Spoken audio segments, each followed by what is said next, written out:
buenos días, buenas tardes, buenas noches. Estamos escuchando a la legendaria banda los MC5, los Motor City 5, legendaria banda de finales de los 60s, principios de los 70s, una banda clave para lo que sería el desarrollo del rock and roll. Banda que no tuvo el éxito que quizá merecía. Eso es algo que no sabemos. En ocasiones el éxito de estos grupos es casi totalmente circunstancial. El caso es que a los MC5 no les fue muy bien, económicamente hablando. Obviamente a nivel influencia, la banda transformó el mundo de la música de rock de los 70s. Y bueno, surge la noticia el 2 de febrero sobre la muerte de uno de sus guitarristas, Wayne Kramer.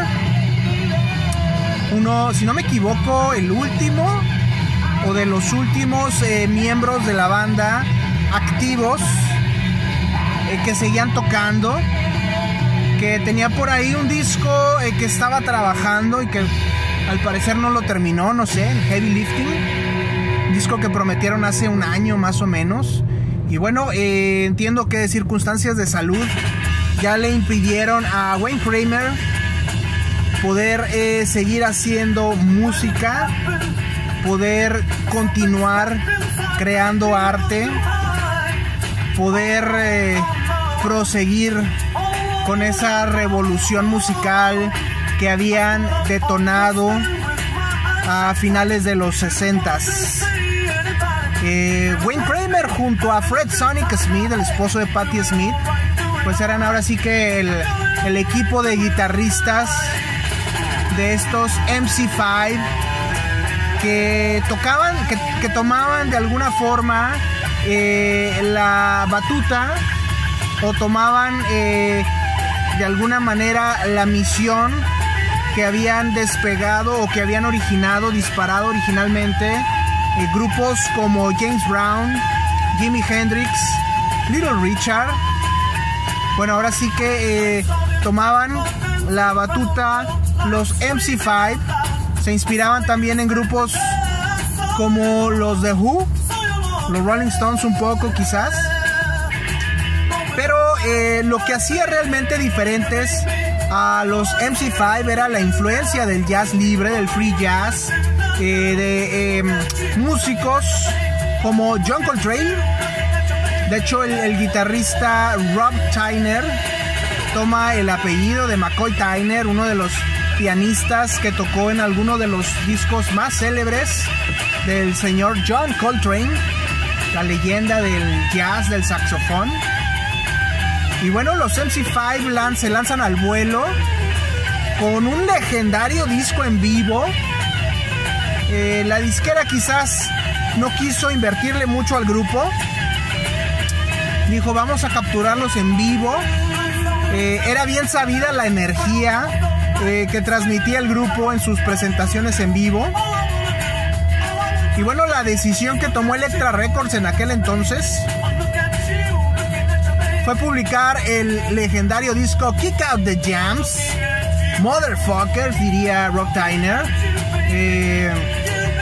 Lo publican y bueno, obviamente la disquera no queda muy conforme con el grado quizás de agresión que los MC5 integran en su música, que despliegan en sus shows, y bueno, deciden echar a la banda.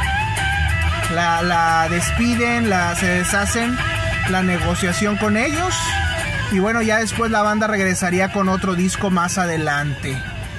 Importante el Kick Out the Jams, sobre todo en el movimiento de la música punk.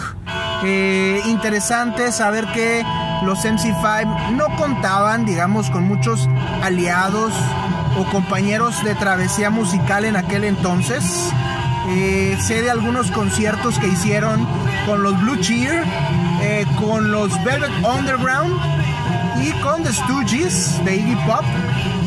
Lo que sí sé es que la banda se convertiría en prácticamente los santos patronos de lo que sería la escena musical en la ciudad de Detroit. Y aquí lo importante es señalar que esa escena de Detroit musical sería de donde saldrían grupos importantes como Grand Funk Railroad, como Alice Cooper, como los Frigid Pink, como los Cactus, como The Stooges, Ted Nugent y los Amboy Dukes, entre muchas otras bandas que harían rock bastante duro, rock bastante pesado, al grado que oportunísticamente, se dice oportunísticamente, no sé. El caso es que en un movimiento bastante oportunista, la banda de Gene Simmons y Paul Stanley Kiss deciden moverse a Detroit a grabar también, igual que el Kick Out the Jams, un disco en vivo, el Kiss Alive, que se convertiría en el disco más famoso del grupo de Kiss y prácticamente los convertiría en una de las bandas más famosas de los 70s. Curiosamente, Kiss, siempre viendo el billete, Gene Simmons y Paul Stanley deciden seguir la ruta de los MC5, se van a Detroit, graban un disco en vivo y pues resulta que les pega.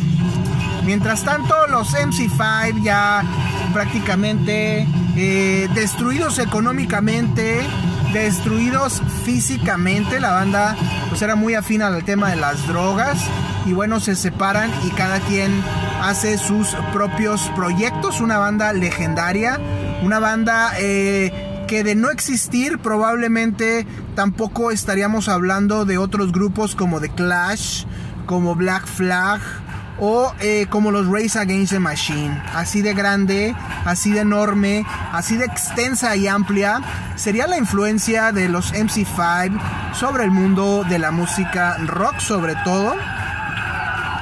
Muchos grupos seguirían su ejemplo, aunque muy poco del público compraría sus discos. Lamentable el fallecimiento del hermano Wayne Kramer de los MC5.